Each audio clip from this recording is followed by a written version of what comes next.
Namo tassa bhagavato arahato samma sambuddhassa.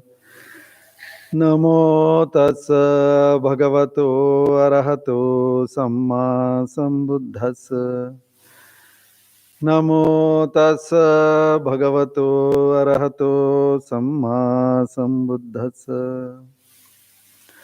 Buddhang saranang gacchami.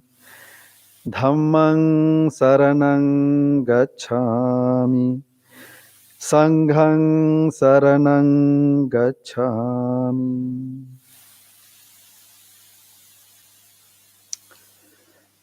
Dear everybody, very good evening to all of you.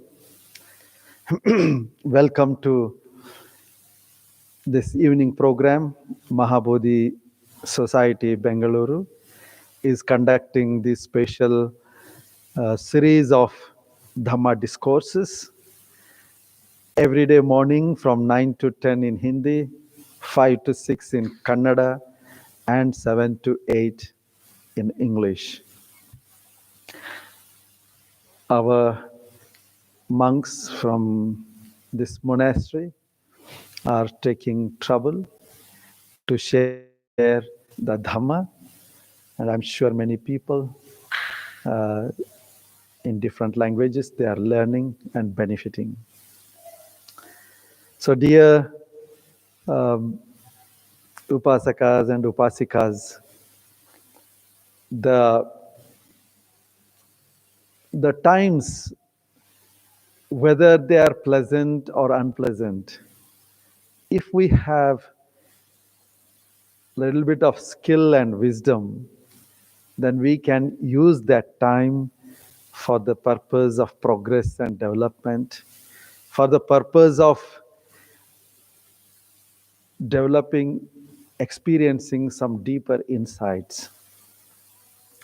So now, in this time of corona virus pandemic and everywhere lockdown, we can use the time for contemplating on sickness, contemplating on death. These are the very fundamental life's realities. And I have seen some people expressing displeasure and depression. Some people going very, becoming scary and unhappy about this situation. And I have come across some people who are feeling in a way little free and more powerful and more courageous. Why? Because they have seen and they have faced this situation. They have accepted this situation. And that's why they are coming out of these fears and depressions. So every situation has both possibilities. Either we can develop wisdom and freedom, or we can go into sadness and depression. So let us use these days to contemplate on realities. Why somebody becomes free is for the simple fact that one understands truth to some extent. Whenever you understand and accept the truth, that brings freedom and joy, peace and happiness. You understand more truth, more peace and joy. Understand complete truth, complete peace and joy. So let us keep progressing. Now I will do the chanting. uh, the chant for the protection of all of us, the very powerful words, holy sacred words of Dhamma, spoken by the supremely enlightened Buddha himself, which means the words are coming from the enlightened heart. So in this verse, we hear that just like the rising sun in the morning illuminates the world with golden rays, in the same way, supremely enlightened Buddhas arise in the world, very rarely, and they illuminate the hearts of countless beings in all the three spheres of existence, all kinds of beings. And illumination of heart takes by following the Sila, Samadhi, and Panya, developing the wisdom. That is the gift of the Buddhas. So it's uh, our great privilege to pay respects to the Buddha, to the Dhamma, and to the Sangha. And similarly, in the evening, the Buddha illuminates. But after that, there is sunset. There is no sun. So, my dears, now we are enjoying the Buddha's teachings. It is like the sun is shining. It is shining bright. Now it is the time that we have to do our works. When the Buddha Shasana is not there in this world, it is called dark period. Like when the sun is not there in the night, in the darkness of the night, what can we do? We will be missing. We cannot see the things. So when the sun shines, see the things. Do your job. Complete your job. So we have the job of removing our defilements, ignorance, terminating our ignorance. We have the job of understanding. We have the job of developing love and compassion. We have the job of practicing charity and generosity, sharing. Oh, we can do so many good things. So let us make best use of this time when the bright light of Buddha's Dhamma is shining. So let me recite these verses. May you all hear it. May all beings be protected from all dangers. Namo tassa bhagavato arahato samma sambuddhassa. Namo tassa bhagavato arahato samma sambuddhassa. Namo tassa bhagavato arahato samma sambuddhassa. Vipatti pativahaya sabba sampatti siddhiya sabba dukkhang vinasaya sabba bhayang vinasaya sabba rogang vinasaya bhavedikayukadayakang sabba lokang hitattaya parittang tang bhanamahe. Samanta cakkavalesu atra gachantu devata saddhammang munirajasa sunantu saggamokkadang dhamma savana kalo ayang bhadanta dhamma savana kalo ayang bhadanta parita savana kalo ayang bhadanta. Namo tassa bhagavato arahato samma sambuddhassa. Udetayang chakhumaye karaja harisavanno pathavipabhaso. Tang tang namasami harisavanna Pabhasang Taya Jagutta Viharemu Divasang Ye Brahmana Vedagu Sabbadhamme Te Me Namo Te Chamang Palayantu Namathu Buddhanang Namathu Bodhiya Namo Vimuttanang Namo Vimuttiya Evang Soparitang Katva Moro Charati Esana Apetayang Chakhumaye Karaja Hari Savanno Patavipabhaso Tang Tang Namasami Hari Savannang Patavipabhasang Taya Jagutta Vihare Muratinge Brahmana Vedagu Sabbadhamme Te Me Namo Te Chamang Palayantu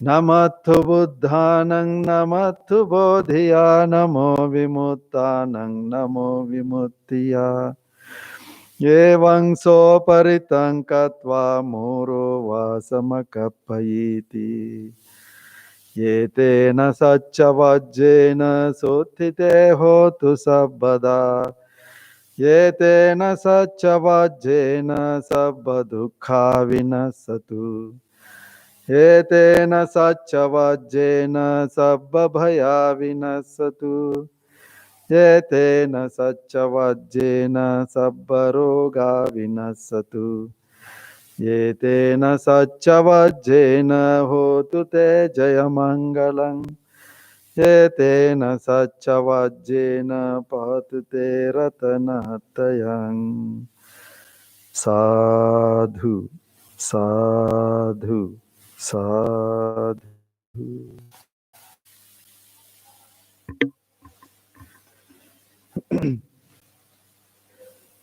Let us meditate for just few minutes.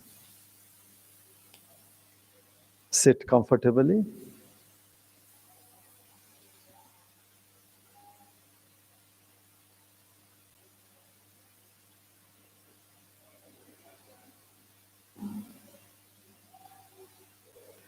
Feel relaxed, relaxed from head to feet.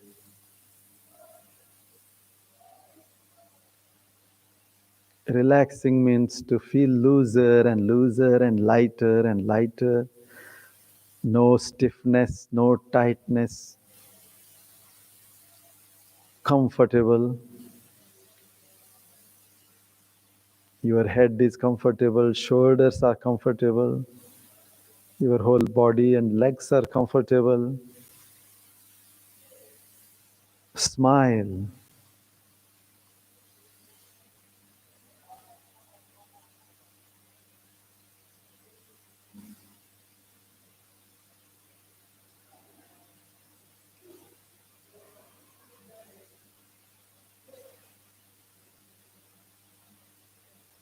Relax the mind. Just like you can relax the body by loosening it, making it lighter, relaxed. Similarly, you can relax the mind. Relaxing the mind means to let go. Just let go of the past or future or present, all the things that are happening and happened. Go for these few minutes.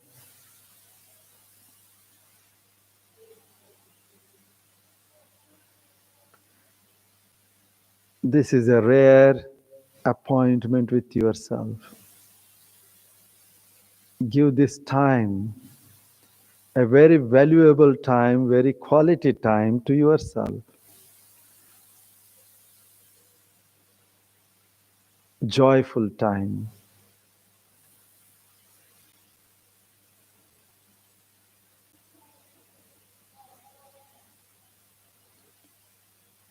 Focus your attention on your body, on your breathing, on your abdomen. When you breathe in, the abdomen expands. And when you breathe out, the abdomen contracts.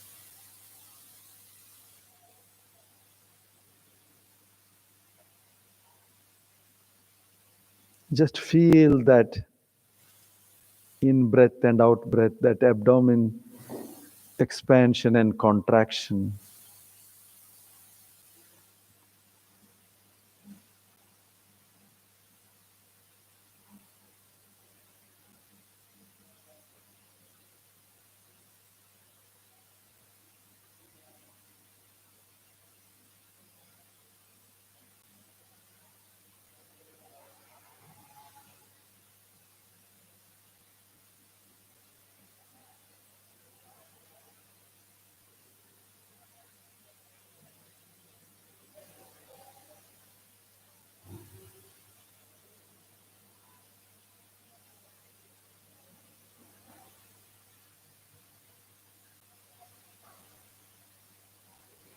The mind wanders here and there. Just become aware, smile, and come back to your breathing. Whether it wanders because of thoughts, because of sounds, because of smells, or because of pains or discomforts in the body, it can wander because of any reason, any sense impression, any mental objects, mental thoughts. Just become aware. Oh, this is this. This is a sound, let go. This is a smell, let go. This is a thought, let go. This is my feeling, let go. This is my emotion, let go. This is my pain in the body, let go. Just smile at it. Don't try to push and fight with that. Just let go. To let go is our practice. Not to let go is attachment, holding, and that attachment comes from craving. So you can see moment to moment how you can fall into craving. And if you are not mindful, that craving turns into attachment and doesn't like to let go.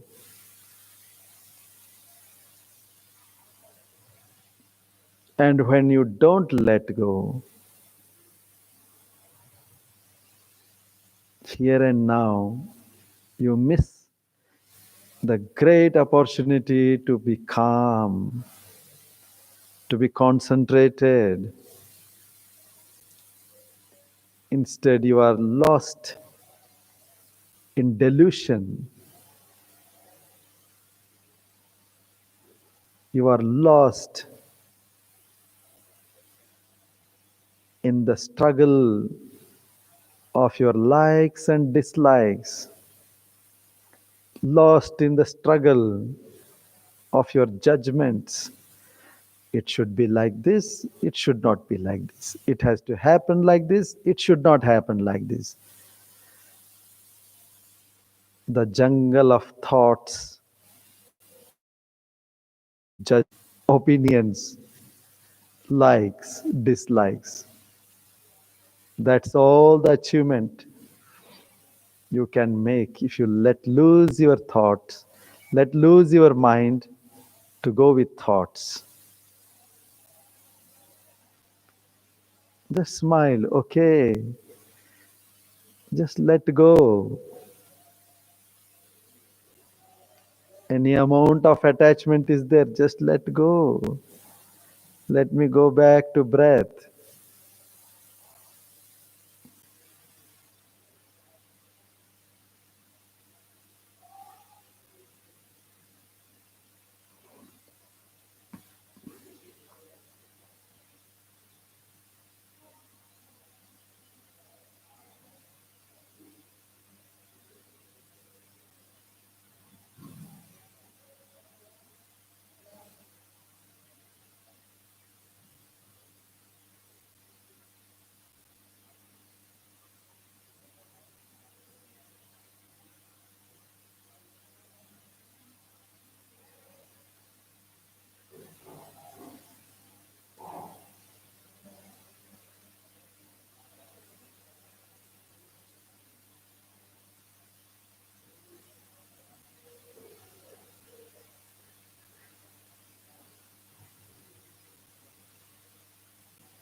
Visualize your smiling face and give deep love, metta to yourself. May I be peaceful and happy. May I be free from harm and danger.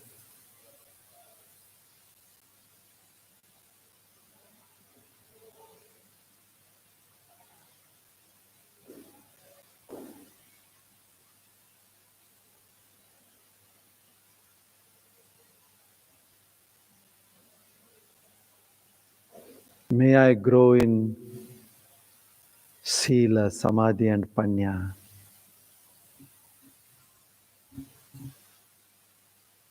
The greatest gift I can give in my life to myself. If I don't give this gift of Sila, Samadhi and Panya, then I have missed a great chance to really greet myself in a correct way.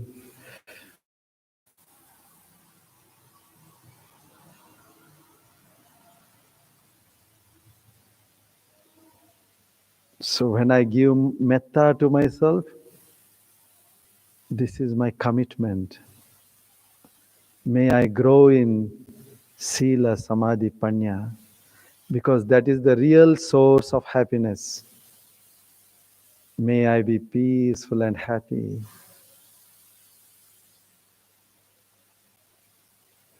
That means may there be Sila, Samadhi and Panya within me.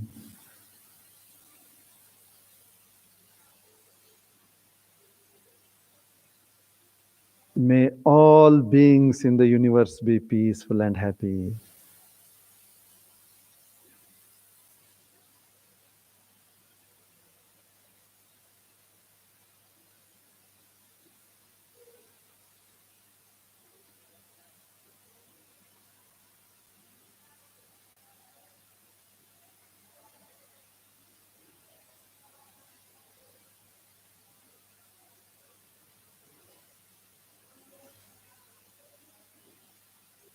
May all beings be free from suffering.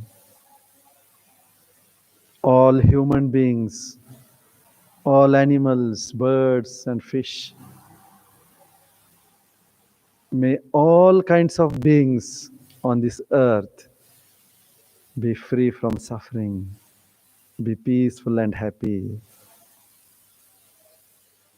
May all beings in the universe be peaceful and happy.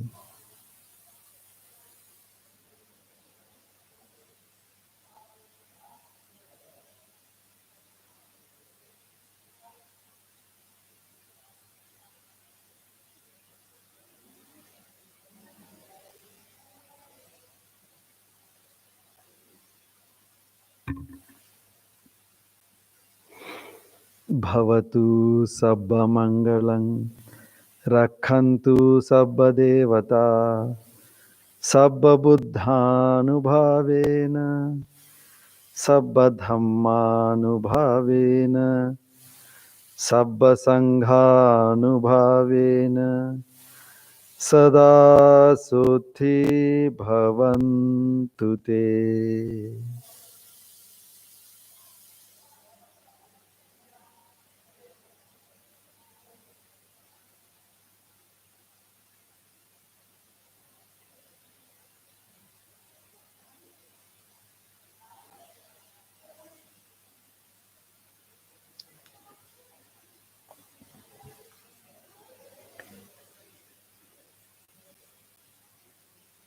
Today I would like to tell you about one Dhammapada Gatha.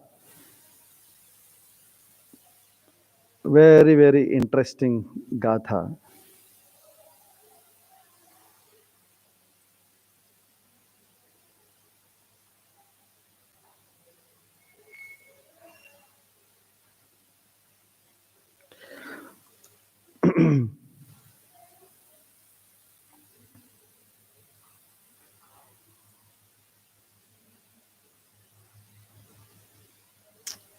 Yes.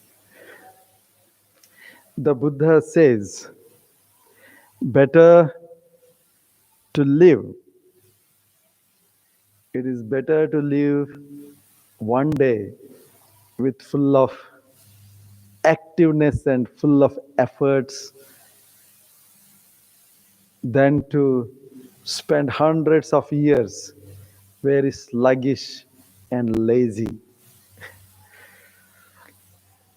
So, these are very simple words.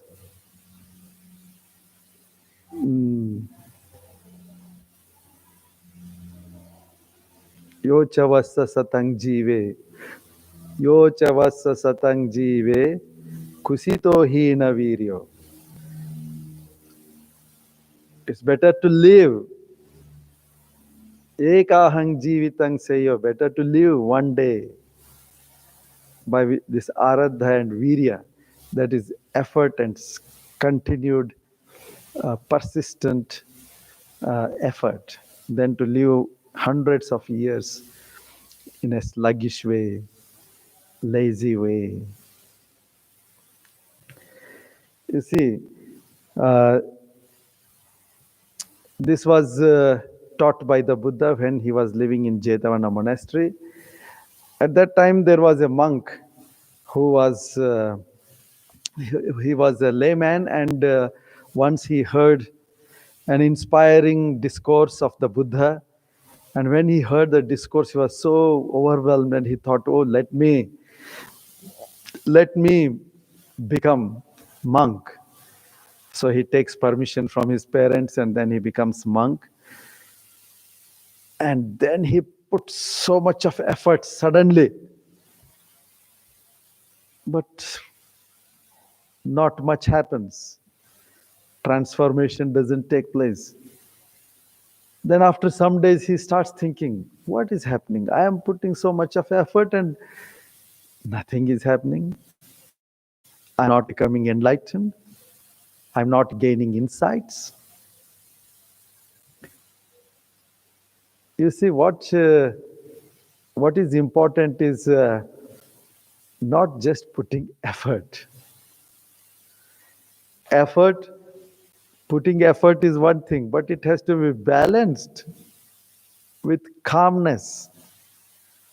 It has to be balanced with patience.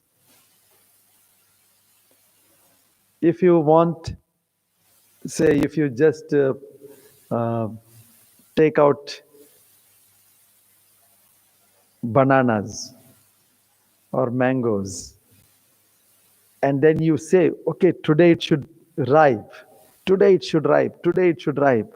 Will it ripe? It will not ripe. Nowadays, there are some ways, some artificial ways they try to ripen, but they at least they look like they are ripened. But in reality, really they are not ripened. Really, they are not so tasty as if they ripen in a good way, natural way. So there is always a thing called we have to do our work, but also we have to be patient enough.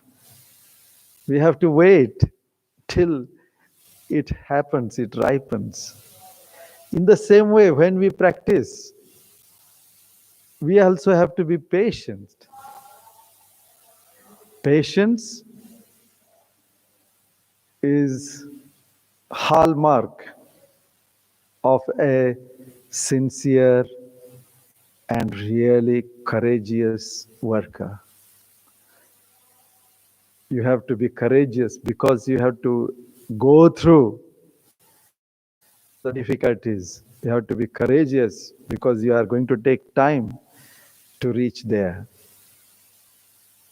So, when you have patience, then you can allow things to mature. Our mental faculties also need time to mature. You just can't ripen them by some artificial ways. That is not possible. That will not happen. A correct procedure has to be followed. So this monk, who was putting so much effort and he was not satisfied. Then suddenly he swung to another extreme. He said, "Oh, this monk's life is no use. It is useless. I will give it up. I will go back to lay life." He started thinking. So after a few days of thinking, he just imagined how is this lay life, householder's life, his earlier life. He saw that there was so much of struggle. Of course, lay people have to work hard to earn the living. They have to work hard to take care of the family. That is important part. And this monk thought, oh, if I go back and become a householder, then I have to struggle this, I have to struggle that, I have to do that, I have to do that, which are not going to help me, which are meaningless, which are not useful. So this life is disgusting. So now I don't want to live, whether monastic life or lay life. Both are not pleasant, and they are both are disgusting like that. So much of negativity because he did not have little wisdom to understand, and he did not have little patience to give time. So then he started thinking what to do. I don't like this life. So he, he thought, let me commit suicide. Then he tries different ways. But each time he tries, he fails to die. He jumps into water, but then there was not enough water. He did not drown in the water. He jumps from some higher place. Then he lands in a more comfortable place and he doesn't die. So he tries this way, that way, then he fasts for some time. Then that also doesn't work. So like that, big struggle is going on. Once in that monastery, um, in the place where monks sit and discuss, there a snake entered. It was a poisonous snake. Now the monks somehow they managed to catch that snake and put into a pot and cover it up. And they wanted to throw it out. That is the normal thing they used to do. Snakes come in the monasteries or in the kutis and like that. In our meditation center here near Bangalore, Mahabodhi Dhammaduta Vihara Meditation Center, there are hundreds and hundreds of snakes, but they are there for years, but they don't harm. They are living their life. If we live our life, they live their life with metta. We can coexist.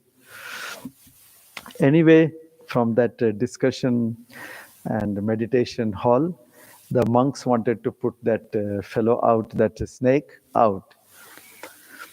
And this monk saw that some monks are busy doing something, and he goes there and he asks, "Oh, what are you doing, brothers?" Then they said, "One poisonous snake came here, and we were trying to catch, and now we succeeded." Then he asked, "Where is the snake?" They said that in this pot we have captured and we want to throw it away. Then immediately this monk thought, oh, now this is a good chance. I will take the snake, I will make him to bite me, and then I will die. So then he requests the monks, oh, venerable brothers, please give me that pot, I will go and throw it out. Then they said, okay, take it. So he takes it, little outside monastery place in the woods, and then he says, okay, now I will put my hand in the pot. So he opens the lid and he puts the hand. And that snake fellow doesn't bite him. Then he just moves it, shakes it. But still, that snake becomes so docile, so comfortable with him that he doesn't bite. He gets irritated. He opens the lid and he just tries to uh, tries to irritate that snake. But that snake doesn't bite him. So then he just holds its neck, and he tries to make him bite his body, but then also it doesn't bite. Then he holds his mouth, opens his mouth, and puts his finger inside the mouth. Even then, that snake fellow doesn't bite him. So he gets disgusted. What is this?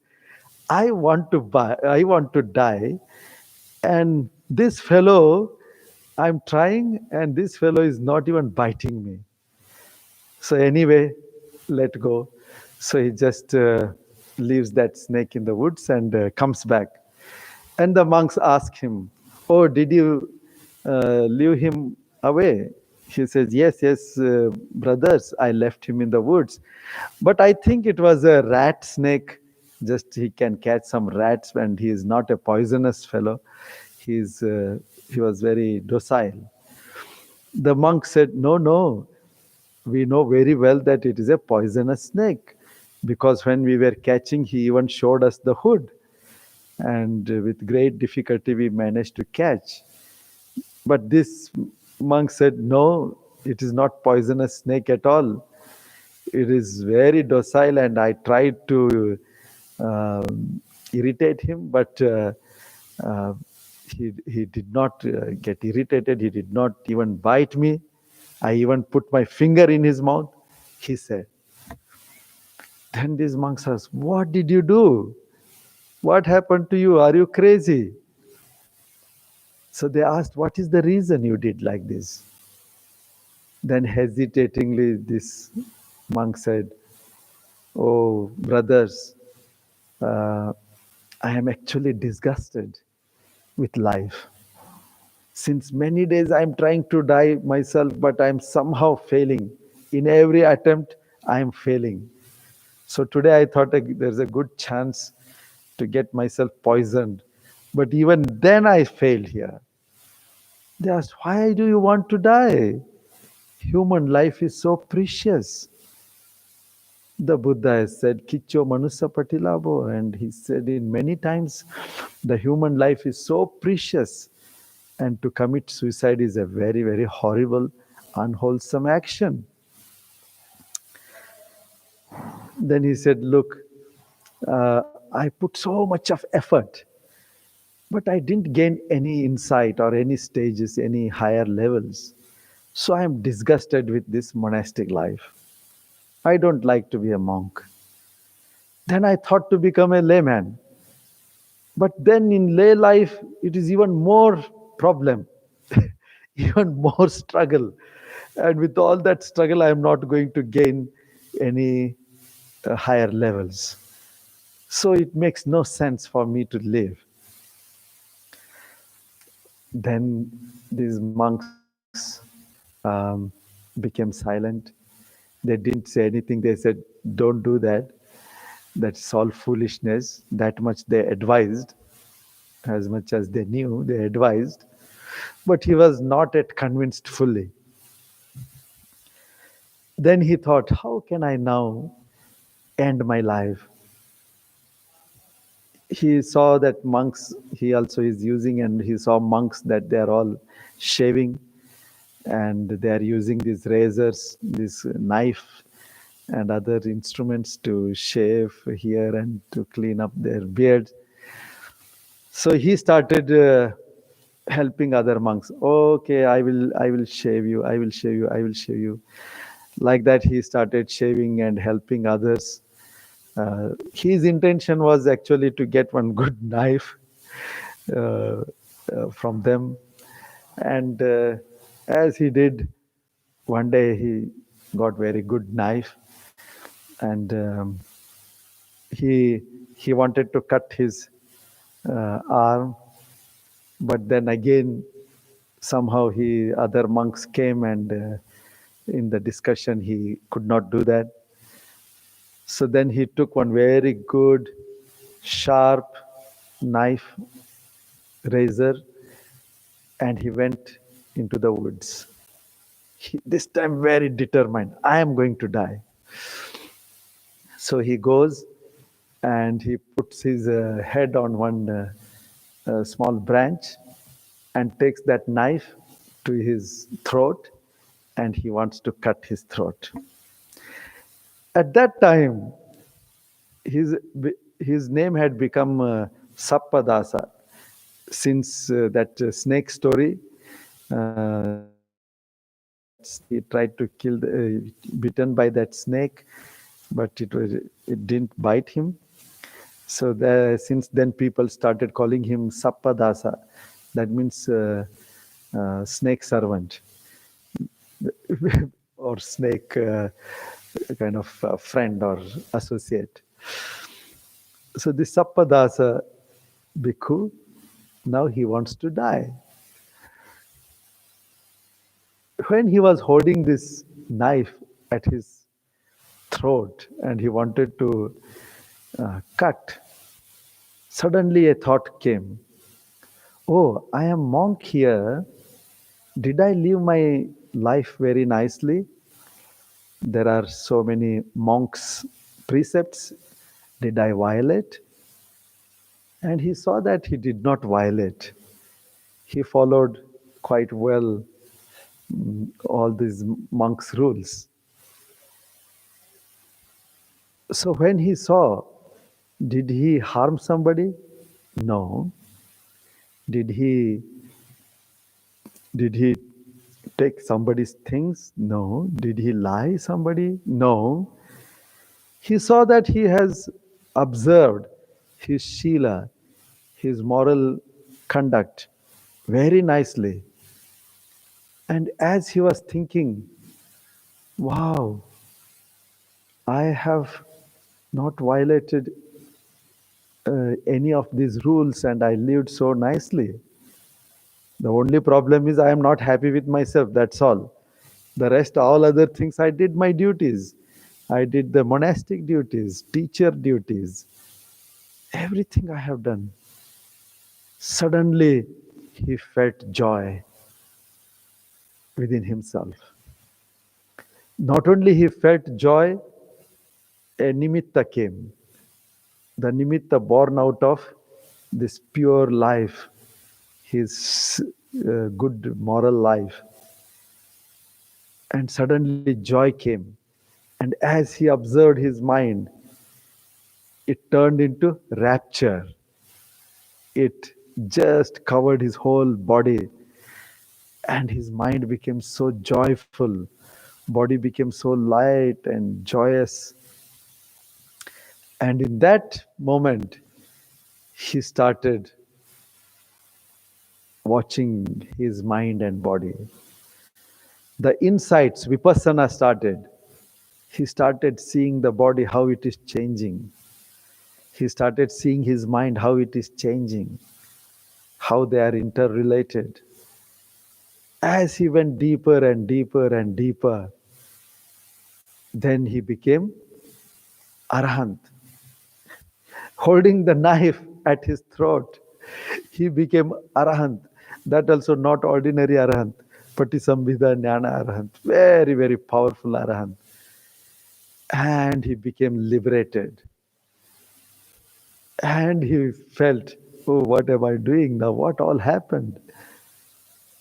And then after becoming arahant, he he comes back to monastery with full of peace, calmness, full of brightness, joy. He comes to the monastery, and as he comes, the other monks can see and they could make out all these days he was like disgusted, unhappy fellow. Now suddenly he looks so calm and joyful and smiling. And he's coming inside the monastery and they asked, "Oh, brother, how are you?" He said, "Oh, I am fine. I'm fine." And then he comes and greets and he pays respects to the Buddha. And um, when he comes and all other monks meet him and they ask him, "Oh, you look so calm and so happy. What happened?" Then he tells the story that he went to woods with a very sharp razor and he wanted to cut his throat with the knife.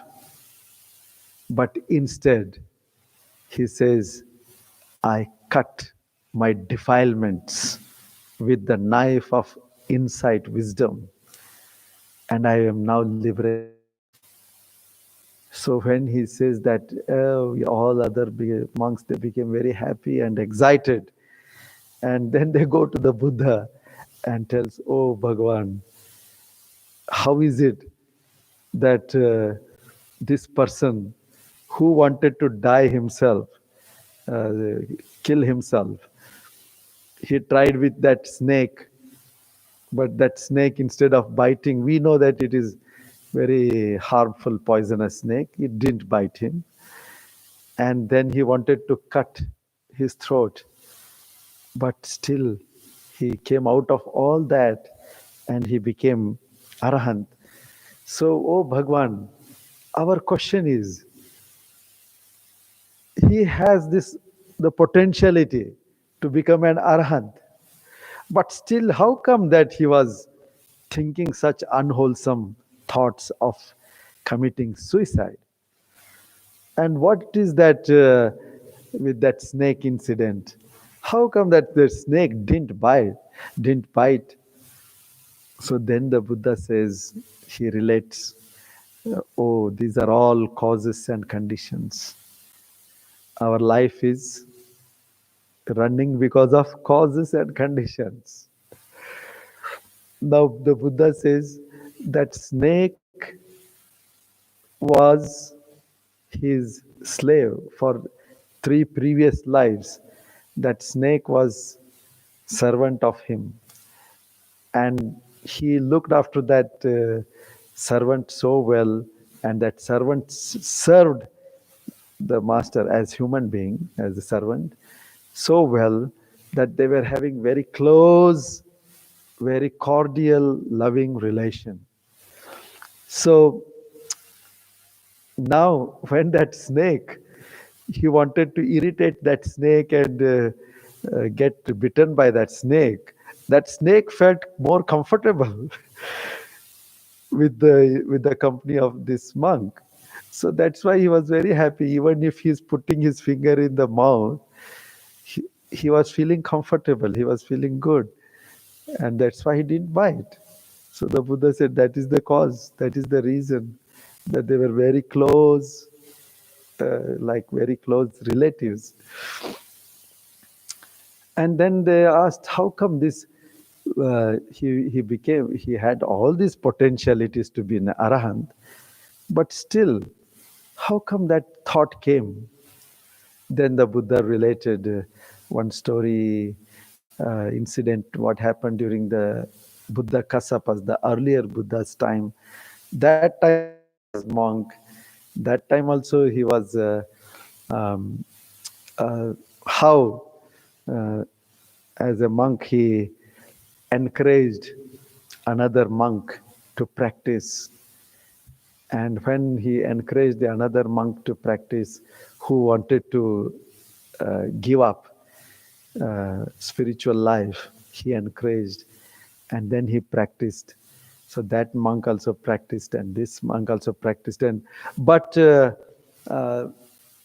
after that, he wanted some gain from that monk. He was encouraging uh, with the intention of gaining his his robe and his bowl and all these things. There was some evil intention also. But in other times, he did all kinds of good things, created all the conditions. So he was able to, he fulfilled those paramis to become arahant. But this, um, he encouraged a monk with the motivation of gain. And after some time, he discouraged that monk to get that robe and bowl. So, because of that, now he was so discouraged in his life. As a monk, he was discouraged, disgusted. As layman, he was discouraged, disgusted. So that karma came as hindrance, obstruction. So the Buddha explained, oh, these are the causes and conditions. How just he encouraged one monk and then discouraged him. So that karma made him to discourage him so much that he even wanted to commit suicide. So this is how causes and conditions work. My dears, we don't know what causes and conditions we have got in our hearts. At that time, the Buddha gave this gatha. Um, Yo chavasa satang jive kusito hina viryo ekahang jivitang seyo. Uh, what is it called? Viryang aradhang something. That means instead of spending hundreds of years with sluggishness and laziness and not trying, it is better to work correctly one day and attain the highest. So that is what the Buddha said, and there are countless people became Aryas, enlightened people. So this incident inspired people to encourage and not discourage. Even now we see sometimes some people discourage. If somebody wants to be practicing, they discourage. You want to go and do meditation, somebody will say, hey, give it up, what are you doing? Some they make fun, or they may say, oh, it is useless, or they may say, oh, you want to meditate, leave it, come, let us go and do this work, this is more important. They discourage which is important and drag them out. In your families, somebody will be doing, you want to go to Mahabodhi on Sundays, they will say, hey, don't go to Sunday, come, today we go here and there, we will go to some shopping or festival or marriage or this ceremony, that ceremony, or this fellow, that fellow. Put the priorities wrongly. So that kind of, it may not be very hard discouragement, but it can work in these small things. So if you see somebody is trying to do something good, somebody wants to give dana, encourage, okay, give dana today, not tomorrow, give today. I have seen some people, they want to give dana and somebody discourages. Oh, don't give dana. That place is not good. This place is not good. This is not a problem. There is misuse. Like that, create stories and discourage and don't allow that fellow to do dana. Or postpone. That fellow wants to give today. And they'll say, why you want to give today? Give it next month or next year. Maybe then this fellow is dead also. Or that thought is dead. That giving thought is dead. Don't discourage any wholesome, small wholesome, big wholesome. Encourage. Let them do as early as possible. Discourage unwholesome as much as possible. If somebody is committing some unwholesome, useless things, discourage that. So Like that, we can create our own conditions, that when we are doing wrong, somebody will come and discourage us. That condition will come. When we are doing good, somebody will come and encourage us. So let us create those causes and conditions. We don't know, whole day, whole life, hundreds, thousands, millions of karmas we are doing. What karma will come and stop us? It is just like a very small thing, but a big hindrance. It can stand as a big rock in front of us. It is like small key. We have lost the key. But if we get the key, we can open the door to the whole palace. So let us not create these conditions and causes which hinder us, they stop us, they take us back, they take us to the lower states. Instead, let us create causes and conditions where all the good circumstances come and open up, open up, open up. And we are one day fully like blooming with fully blossomed flowers. Let us shine in this world. May the blessings of Buddha, Dhamma, Sangha be with you. May the blessings of our Bada Bhanteji, Acharya Buddha Rakita Bhanteji, our teacher, because of whom we got a lot of Dhamma. May all the merits come to you and to all people and all beings. May all those who are suffering be free from suffering. May all enjoy the life with good health, peace of mind, happiness, and progress towards Bodhi, and ultimately enjoy the bliss of Nibbana. Bhavatu Sabba Mangalang, Rakhantu Sabba Devata, Sabba Buddhanubhavena, Sabba Dhammanubhavena, Sabba Sanghanubhavena, Sada Sothi Bhavantu Te.